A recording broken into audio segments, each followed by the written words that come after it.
عليكم ورحمة الله وبركاته. الحمد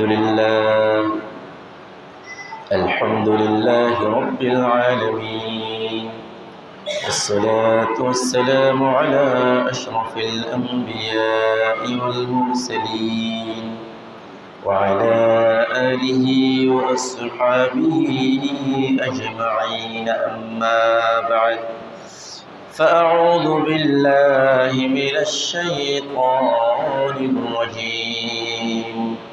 بسم الله الرحمن الرحيم. إن الله وملائكته يصلون على النبي يا أيها الذين آمنوا صلوا عليه وسلموا تسليما. صلى الله على سيدنا محمد وآله وأصحابه وسلم. صلى الله على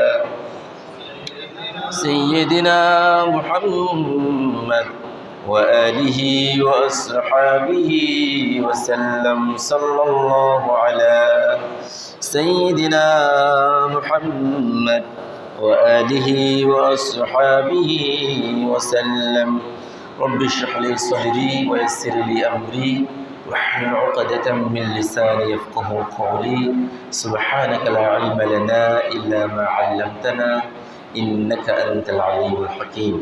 সম্মানিত উলামায়ে কিরাম, পিতৃসমতুল্য দাড়ি পাখা মুরব্বিয়ান আযম, অত্র এলাকার সর্বস্তরের দিনদার, পরহেজগার, রোজাদার, নামাজি আমার ভাই বন্ধুগণ, রব্বুল আলামিনের দরবারে শুকরিয়া আদায় করছি যে মহান রব্বুল ইজ্জত আজকের এই মুবারকময় দিনে, বরকতময় সময়ে, রহমতপূর্ণ স্থান আল্লাহর ঘরে এসে বসে জুমা পূর্ব সংক্ষিপ্ত এই আলোচনায় আমাদেরকে অংশগ্রহণ করার সুযোগ, সুস্থতা ও তৌফিক দান করেছেন। সে রব্বুল আলামিনের দরবারে শুকরিয়া আদায় করে প্রাণ খুলে মুহাব্বতের সাথে বলি আলহামদুলিল্লাহ। লক্ষ কোটি তার চেয়ে অধিক দুরূদ সালামের হাদিয়া আল্লাহ তাআলা আমাদের সকলের পক্ষ থেকে রাহমাতুল আলামিন, সাইয়্যিদুল মুরসালিন, শফিউল মুযনিবিন মুহাম্মদুর রাসূলুল্লাহ সাল্লাল্লাহু আলাইহি ওয়াসাল্লামের নূরানি কদম মুবারকে পৌঁছিয়ে দিন। সকল বলি আল্লাহুম্মা আমিন। প্রিয় হাজিরিন, আজকে বড় শুকরিয়ার বিষয়, বড় আল্লাহর কাছে শুকর গুজারের বিষয় হচ্ছে, সেই রজব মাস থেকে আমরা আল্লাহর কাছে যে দোয়া করে এসেছিলাম, সেই দোয়া আজকে পরিপূর্ণতা লাভ করতে যাচ্ছে। সেই রজব মাস থেকে আমরা দোয়া করে এসেছিলাম, আল্লাহুম্মা বারিক লানা ফি রজব ওয়া শাবান ওয়া বাল্লিগনা রমাদান। আয় আল্লাহ তাআলা, রজব এবং শাবান মাসকে আমাদের জন্য বরকতময় করে দিন এবং রমাদানুল মুবারক পর্যন্ত আমাদেরকে পৌঁছিয়ে দিন। আজকে সে রমাদানুল মুবারকের একটি রোজা দিন শুরু করে আজকে সর্বশ্রেষ্ঠতম দিন, 30তম দিনে এসে আমরা উপনীত হয়েছি। সে রহমতের 10 দিন, মাগফিরাতের 10 দিন, নাজাতের 10 দিন, এই সর্বশেষ দিনে আমাদেরকে রহম করে, আমাদের দোয়াকে কবুল করে, আমাদেরকে মেহেরবানি করে আজ পর্যন্ত সুস্থতার সাথে রোজা অবস্থায় পৌঁছিয়েছেন কে? সে রব্বুল আলামিনের দরবারে শুকরিয়া আদায় করে প্রাণ খুলে আবারও বলি আলহামদুলিল্লাহ। আবারও দোয়া করছি, অল্প যা সময় আছে এ সময় পর্যন্ত যেন আমরা সহি সালামতে বুঝতে পারি। আল্লাহ তাআলা আমাদের সকলের সিয়াম সাধনা, আমাদের মুরব্বিয়ান আযম ভাই বন্ধু যারা ইতিকাফ থেকেছে তাদের ইতিকাফ, তাদের সুস্থতা এবং বাকি 11 মাস যেন রোজার মাসে যেভাবে আমরা ছিলাম, এই প্রশিক্ষণ নিয়ে বাকি জীবন যাতে আমরা কাটাতে পারি, সেই তৌফিক যেন আল্লাহ তাআলা আমাদের সকলকে দান করে। সকলেই বলি আল্লাহুম্মা আমিন। প্রিয় হাজিরিন, রমাদান মুবারকের রোজাকে ফরজ করে আল্লাহ তাআলা কোরআন কারিমে যে আয়াতে কারিমা দিলেন, আমরা আগেও আলোচনা করেছি। আজকে যেহেতু সর্বশেষ জুমা, তাহলে আমরা পুরো রমাদান মুবারকের ব্যাপারে একটু মুজাকারা, একটু আত্মসমালোচনা আমরা করব ইনশাআল্লাহ। তো আজকে যে শেষ জুমায় এসে আমরা রব্বুল আলামিনের ইজ্জত রোজাকে মানুষের উপরে ফরজ করার মূল উদ্দেশ্য, মূল যে উদ্দেশ্য ছিল, সেই উদ্দেশ্য কী ছিল, সেই জায়গায় কি আমরা পৌঁছাতে পেরেছি, সেই উদ্দেশ্যকে আমরা হাসিল করতে পেরেছি কিনা। আল্লাহ তাআলা কোরআন কারিমে বলছেন, ইয়া আইয়ুহাল্লাযীনা আমানু কুতিবা আলাইকুমুস সিয়াম কামা কুতিবা আলাল্লাযীনা মিন ক্বাবলিকুম লাআল্লাকুম তাত্তাকুন। রব্বুল আলামিন ইজ্জত ঘোষণা দিলেন, এ আমার মুমিন নরনারী, তোমাদের উপরে রোজাকে ফরজ করা হয়েছে যেভাবে তোমাদের পূর্ববর্তীদের উপর রোজাকে ফরজ করা হয়েছিল। আর রোজাকে তোমাদের উপরে ফরজ করার উদ্দেশ্য হলো লাআল্লাকুম তাত্তাকুন, সিয়াম সাধনার মাধ্যমে তোমরা যেন তোমাদের হৃদয়ের ভিতরে আল্লাহ রাব্বুল আলামিনের তাকওয়ার সেই গুণাবলী অর্জন করে নিতে পারো। লাআল্লাকুম তাত্তাকুন, যাতে তোমরা মুত্তাকি হয়ে যেতে পারো, যাতে তাকওয়ার এই শিক্ষা অর্জন করে অল্প এই সময়ের শিক্ষাকে কাজে লাগিয়ে বাকি সারা জীবন যেন তোমরা তাকওয়াবান হিসেবে এই পৃথিবীর জমিনের জীবন যাতে হায়াত যাতে শেষ করতে পারো, সেই উদ্দেশ্যেই রোজাকে আমাদের উপরে ফরজ করে দেওয়া হয়েছে। তাকওয়ার কী ধরনের? যেমন আমরা যে রোজা অবস্থায় ছিলাম, আছি, মানুষ তৃষ্ণার্ত, ক্ষুধার্ত। উদাহরণ দিয়ে আমরা বলি, ঘরে খাবার রেডি আছে, ফ্রিজে খাবার আছে, পানিও আছে, কিন্তু মহান রব্বুল আলামিনের ভয়ে, তার সন্তুষ্টির নিমিত্তে মানুষ প্রচণ্ড তৃষ্ণার্ত, ক্ষুধার্ত অবস্থায়ও এক লোকমা পরিমাণ খাবার, অল্প পরিমাণ পানীয় সে খাচ্ছে না, পান করছে না। ভয় কার? বলেন, কার ভয়ে? ঘরে তো কেউ নাই, আপনি ঘর, আপনার রুমে আপনি ছাড়া কেউ নাই, ফ্রিজ খুলে খাওয়া যায় চাইলে, যায় না? তাহলে এই যে প্রশিক্ষণ, আপনি খাচ্ছেন না, খাবার রেডি, অসংখ্য প্রকারের খাবার দাবার রেডি আছে, কিন্তু আপনি খাচ্ছেন না, এই না খাওয়া। তাহলে এখানে আমাদের ভিতরে একটা জিনিস কাজ করছে, আমার ঘরে খাবার রেডি আছে, কিন্তু আমি একটি বিধান পালন করছি, কার? মহান নবীর এক বিধান পালন করছি। সুতরাং এই বিধানের ভিতরে, এই বিধানের নির্দেশনা হলো, হুদুদ হলো, নির্দিষ্ট টাইমের আগে আমার ঘরে হালাল স্ত্রী আছে, আমার ঘরে হালাল খাদ্য আছে, তৃষ্ণার্ত ক্ষুধার্ত চাহিদা থাকা সত্ত্বেও এগুলো আমি পূরণ করছি না। আমি ভয় করছি কার? সন্তুষ্টি কামনা করছি কার? যাতে আমাদের জীবন চলার বাকি পথে, আমাদের চাকরি, আমাদের বাকি ব্যবসা বাণিজ্য, লেনদেন, মুআমালাত, মুবাশারাত, জীবনের প্রতিটি ক্ষেত্রে আমাদের মানুষের ভিতরে যাতে এই চিন্তা চলে আসে, আমার প্রত্যেকটা কিছু পর্যবেক্ষণ করছেন কে? এই পর্যবেক্ষণের চিন্তা ফিকির যদি একজন মানুষের ভিতরে, একজন প্রকৃত মুমিনের ভিতরে যখন আসবে, তখন সে মুমিন কখনো পদচ্যুত হয়ে, জীবনে পদস্খলিত হয়ে তিনি খারাপ পথে শয়তানের পদাঙ্ক অনুসরণ করতে পারবেন না। আল্লাহ রাব্বুল আলামিন ইজ্জত সেই ধরনের তাকওয়া অর্জন করে বাকি সময় আমাদের সকলকে, আমাদের মা বাবা, ভাই বোন, ছেলে মেয়ে, স্ত্রী, পুত্র পরিজন, বন্ধু বান্ধব, আসাতিজা কেরাম, মুরব্বিয়ান আযম, সকলকে সেই ধরনের তাকওয়া, যে ধরনের তাকওয়া অর্জন করলে পরে আল্লাহ তাআলা সন্তুষ্ট হন, সেই তাকওয়া অর্জন করার তৌফিক আল্লাহ তাআলা আমাদের সকলকে দান করে। সকল বলি আল্লাহুম্মা আমিন। প্রিয় হাজিরিন, আজকে আমরা তো এই রোজা, এটা কোনো নাম সর্বস্ব কোনো উৎসব এমন নয়। এটি কোনো একটি সময় আসলো, এটিকে আমরা পালন করলাম একটি উৎসবের মতো করে, এরপরে সেহরি খেলাম, ইফতার খেলাম, এটি কোনো নাম সর্বস্ব কোনো প্রোগ্রাম, কোনো উৎসব নয়। এটি একটি ইবাদত, এটি একটি কি? ইবাদত। সুতরাং আজকে আমাদের সমাজে দুঃখের সাথে বলতে হয়, একটি ট্রেন্ড, একটা প্রচলন হয়ে গিয়েছে। কীরকম? আজকে এই রোজাকে কেন্দ্র করে আমরা ইফতার প্রোগ্রাম করি, বিভিন্ন রাজনৈতিক ব্যক্তিত্ব করেন, বিভিন্ন রাজনৈতিক দলেরা করেন, বিভিন্ন সামাজিক বিভিন্ন প্রোগ্রাম, বিভিন্ন সংগঠন করে, বিভিন্ন লোকজন করে, এলাকার মানুষজন করে। এখানে দেখেন, ইফতার এটি কি রোজা ভাঙার যে এই যে সিস্টেম, যে নিয়ম, এটি কি কোনো সাধারণ কোনো উৎসব কিংবা অনুষ্ঠান নাকি ইবাদত? রাসূলুল্লাহ সাল্লাল্লাহু আলাইহি ওয়াসাল্লাম বলেছেন রোজাদারের দুইটি আনন্দ। একটি আনন্দ হচ্ছে ইফতারের সময়, যখন তার সামনে ইফতার চলে আসে, সেই ইফতারিগুলি তৈরি করে আর ভয় করে কাকে? তার ভিতরে যে প্রকৃত আনন্দ, সে প্রকৃত রোজাদার ভোগ করতে পারে। এক সে আনন্দ, আরেক আনন্দ হচ্ছে যখন লিলিকাই রব্বিহ, রোজার কারণে সে যখন আল্লাহ রাব্বুল আলামিনের কাছাকাছি গিয়ে আল্লাহর নিজ হাত থেকে পুরস্কার গ্রহণ করবেন, সেই আনন্দ। সুবহানাল্লাহ। আল্লাহ তাআলা বলেছেন জান্নাতের ভিতরে একটি দরজা আছে, স্পেশাল দরজা রায়্যান। সেই স্পেশাল দরজা দিয়ে একমাত্র রোজাদার ছাড়া আর কেউ প্রবেশ করতে পারবে না, শুধুমাত্র রোজাদাররা প্রবেশ করবে। এরপর রোজার ব্যাপার আল্লাহ তাআলা বলেছেন আস-সাওমু লি ওয়া আনা আজজি বিহি। রোজা এটি এমন একটা স্পেশাল ইবাদত, এটি নামাজ, হজ, যাকাত, কোরআন তেলাওয়াত, সাদাকা এগুলির মতো ইবাদত নয়, এটি স্পেশাল।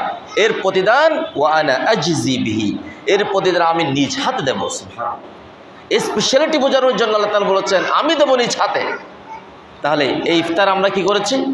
ইফতারে নারী পুরুষ পর্দা বেপর্দা একসাথে করে, নাউজুবিল্লাহ বলবেন না, একসাথে করে, যেখানে কোনো ইসলামের কোনো তাহজিব নাই, কোনো ভাবগম্ভীর্যতা নাই, ধর্মীয় অনুভূতি নাই, এমন একটা প্রচলন আমরা তৈরি করে ফেলেছি যেখানে নারী পুরুষের অবাধ মেলামেশা, পর্দা বেপর্দা, নারী পুরুষের ওঠা বসা, হাসি তামাশা, হাসি তামাশা, আড্ডা। হাজিরিন, আমরা যেন সতর্ক থাকি। ইফতার এটি কোনো উৎসব নয়, এটি কি বলেন? ইবাদত। এটি ইবাদত, ইবাদতের অংশ। আল্লাহ তাআলা আমাদের বোঝার তৌফিক দান করুন, বলি আল্লাহুম্মা আমিন। হাজিরিন, রমাদান মুবারক এসে আমাদের কাছ থেকে বিদায় নিতে চলেছে, আজ চলে যাবে। রাসূলুল্লাহ সাল্লাল্লাহু আলাইহি ওয়াসাল্লামের একটা হাদিস শরীফ আমরা স্মরণ করব ইনশাআল্লাহ। রাসূলুল্লাহ সাল্লাল্লাহু আলাইহি ওয়াসাল্লামের প্রিয়তম সাহাবী তিনি বলছেন وعن كعب بن عجرة رضي الله تعالى عنه قال قال رسول الله صلى الله عليه وسلم, তিনি বললেন একদিন রাসূলুল্লাহ সাল্লাল্লাহু আলাইহি ওয়াসাল্লাম আমাদেরকে বললেন উহযুরুল মিম্বার, তোমরা সবাই মিম্বারের কাছে আসো। এরকম জুমার দিন সবাই এক জায়গায় উপস্থিত হলে, যেখানে যে মিম্বারের 3টা সিঁড়ি আছে, রাসূলুল্লাহ সাল্লাল্লাহু আলাইহি ওয়াসাল্লাম ওই দিন সিঁড়ির কাছে আসলেন, সাহাবা আজমাইন এক জায়গায় একত্রিত হলেন। একত্রিত হওয়ার পরে সাহাবী বর্ণনা দিচ্ছেন ফাহাদরনা, আমরা উপস্থিত হলাম। ফালাম্মা ইরতাকা দারাজাতান ক্বালা আমিন সুম্মা ইরতাকা আস-সানিয়াতা ফাকালা আমিন সুম্মা ইরতাকা আস-সালিসাতা ফাকালা আমিন ফালাম্মা নাযালা কুলনা ইয়া রাসূলাল্লাহি সাল্লাল্লাহু আলাইহি ওয়াসাল্লাম لقد سمعنا منك اليوم شيئا ما كنا نسمعه। রাসূলুল্লাহ সাল্লাল্লাহু আলাইহি ওয়াসাল্লাম সমস্ত সাহাবা আজমাইনকে একত্রিত করে মিম্বারের কাছে এসে প্রথম মিম্বারে দাঁড়ালেন। তিনি বললেন, সাহাবী বললেন, ওদিন রাসূলুল্লাহ সাল্লাল্লাহু আলাইহি ওয়াসাল্লাম কোনো কথা নাই, বার্তা নাই, হঠাৎ করে প্রথম মিম্বারে দাঁড়িয়ে বললেন আমিন। এরপরে দ্বিতীয় সিঁড়িতে উঠলেন, আবার বললেন আমিন। তৃতীয় সিঁড়িতে উঠলেন, আবারও বললেন আমিন। এরপরে যখন নামাজ দোয়া শেষ হলো, রাসূলুল্লাহ সাল্লাল্লাহু আলাইহি ওয়াসাল্লামকে আমরা প্রশ্ন করলাম, ইয়া রাসূলুল্লাহি সাল্লাল্লাহু আলাইহি ওয়াসাল্লাম, আজকে আপনি যা করেছেন ইতিপূর্বেতে এই ধরনের কোনোদিন আমরা আপনাকে দেখি নাই। আজকে হঠাৎ করে আপনি 1, 2, তৃতীয় সিঁড়িতে উঠে আমিন আমিন বললেন, কারণ কি ইয়া রাসূলুল্লাহ সাল্লাল্লাহু আলাইহি ওয়াসাল্লাম? প্রিয় রাসূল সাল্লাল্লাহু আলাইহি সাল্লাম জবাব দিলেন, ক্বালা ইন্না জিবরিল আলাইহিস সালাম আরদালি, আমি যখন মসজিদে আসলাম, মিম্বারের কাছাকাছি আসলাম, জিবরিল আমিন আলাইহিস সালাম আমার কাছাকাছি আসলেন। তিনি বললেন ফাকালা, জিবরিল আমিন বলছেন, জিবরিল আলাইহিস সালাম বলছেন, ফাকালা বা'দা মান আদরাকা রমাদান ফালাম ইগফার লাহু ফাকুনতু আমিন। আমি যখন প্রথম সিঁড়িতে দাঁড়ালাম, জিবরিল আলাইহিস সালাম বললেন, হে রাসূল, আমি দোয়া করছি, আপনি আমিন বলুন। আমি দোয়া করছি, যে ব্যক্তি রমাদানুল মুবারকের রোজাগুলি পেল, সেহরি পেল, ইফতার পেল, তারাবিহ পেল, ইতিকাফ পেল, এগুলি পাওয়ার পরেও যে ব্যক্তি তার জীবন থেকে গুনাহগুলি মাফ করে নিতে পারে নাই, ওই ব্যক্তি ধ্বংস হয়ে যাক। আমি রাসূল তার দোয়ার সাথে সাথে বললাম আমিন। এক নাম্বার। এরপরে জিবরিল আলাইহিস সালাম আরো বললেন সুম্মা ক্বালা বা'দা মান যুকিরতা ইনদাহু ফালাম ইউসাল্লি আলাইকা ফাকুলতু আমিন। আমি যখন দ্বিতীয় সিঁড়িতে দাঁড়ালাম, জিবরিল আলাইহিস সালাম বললেন, হে রাসূল সাল্লাল্লাহু আলাইহি সাল্লাম, যখন আপনার মোবারক নাম কোনো মুমিন নরনারীর সামনে উচ্চারণ করা হয়, আপনার নাম যখন জিকির করা হয়, আপনার নামের সাথে সাথে যারা সাল্লাল্লাহু আলাইহি ওয়াসাল্লাম পড়বে না, দরুদ পড়বে না, ওই সমস্ত লোকজন যাতে ধ্বংস হয়ে যায়, আমি রাসূল বললাম আমিন। তৃতীয় সিঁড়িতে যখন আমি দাঁড়ালাম, জিবরিল আলাইহিস সালাম দোয়া করলেন সুম্মা ক্বালা বা'দা মান আদরাকা আবওয়াইহি আও আহাদাহুমা ফালাম ইয়াদখুলাহুল জান্নাহ ফাকুলতু আমিন। জিবরিল আলাইহিস সালাম বললেন, আমি যখন রাসূলুল্লাহ সাল্লাল্লাহু আলাইহি ওয়াসাল্লাম বললেন, আমি যখন তৃতীয় সিঁড়িতে দাঁড়ালাম, জিবরিল আলাইহিস সালাম একটি দোয়া করলেন, হে রাসূল, যে ব্যক্তি, যেই যুবক তার বৃদ্ধ পিতা মাতা দুইজনকে কিংবা একজনকে তাদের বৃদ্ধ বয়সে পেয়ে গেল, তাদের জীবনে পাওয়ার পরেও তাদের খেদমতের মাধ্যমে, তাদের সাথে সদাচরণের মাধ্যমে, তাদের আনুগত্যের মাধ্যমে, তাদের প্রতি ইহসান ভালোবাসার মাধ্যমে এই পৃথিবীর জমিনে, দুনিয়ার জমিনে থাকা অবস্থায় আল্লাহর জান্নাতে প্রবেশ করতে পারল না, ওই ধরনের হতভাগা লোকগুলি ধ্বংস হয়ে যাক, আমি রাসূল বললাম আমিন। আওকামা ক্বালা আলাইহিস সালাতু ওয়াস সালাম। তাহলে কয়টি মেসেজ আসলো? তিনটি। একটি হলো যারা রমাদান মুবারক পেল কিন্তু গুনাহ ক্ষমা করে নিতে পারে নাই, তারা ধ্বংস হয়ে যায়, রাসূল বললেন আমিন। দ্বিতীয়, যারা সামনে রাসূলুল্লাহ সাল্লাল্লাহু আলাইহি ওয়াসাল্লামের নাম উচ্চারণ করা হলো, সাল্লাল্লাহু আলাইহি ওয়াসাল্লাম বলল না, কৃপণতা করলো, সে ধ্বংস হয়ে যায়, আমি বললাম আমিন। তৃতীয় দোয়া হলো যে ব্যক্তি তার বৃদ্ধ পিতামাতাকে পেল কিন্তু তাদের খেদমতের মাধ্যমে জান্নাতে প্রবেশ করতে পারল না, তাদের সন্তুষ্ট অর্জন করে নিতে পারল না, সে যেন ধ্বংস হয়ে যায়, আমি রাসূল বললাম আমিন। হাজির, তাহলে আজকে এই হাদিস শরীফ থেকে আমরা শিক্ষা নেব। তাহলে আসুন, রমাদান মুবারকের 30তম সময় চলছে, আর বাকি কয়েক ঘন্টা সময় আছে, আমরা আল্লাহর কাছে দোয়া করি, আল্লাহ তাআলা এই রমাদান মুবারকে যাদেরকে মাফ করেছেন, মাগফিরাত দিয়েছেন, তাদের কাতারে আমাদের গুনাহগার গোলামগুলিকেও যেন আল্লাহ তাআলা শামিল করে নেন। সকলে বলি আল্লাহুম্মা আমিন। হাজির, এই জন্য এই বাকি সময়ে আমরা বেশি বেশি ইস্তেগফার করি, বেশি বেশি সাদাকা, এরপরে কোরআন তেলাওয়াত, তাসবিহ, তাহলিল, এগুলি যেন আমরা করি। এই সময় আমাদের থেকে চলে যাচ্ছে, অল্প সময় যেন আমরা মূল্যবান সময় যেন আমরা গুরুত্বের সাথে কাটাতে পারি, সেই তৌফিক আল্লাহ তাআলা আমাদের দান করে, সকল বলি আল্লাহুম্মা আমিন। এবং গত জুমায় আমরা সাদকাতুল ফিতরের কথা স্মরণ করে দিয়েছিলাম। সর্বনিম্ন ফিতরা প্রত্যেক ফ্যামিলিতে, যার পরিবারে সচ্ছল ফ্যামিলিতে, যাদের ঘরে ঈদের আগের দিনও, ঈদের নামাজের আগেও কোনো সন্তান যদি ভূমিষ্ঠ হয়, তার জন্য আমাদের গভর্নমেন্ট ইসলামিক ফাউন্ডেশন সর্বনিম্ন ফিতরা নির্ধারণ করেছে 110 টাকা, আবার সর্বোচ্চ 2800 টাকা সম্ভবত।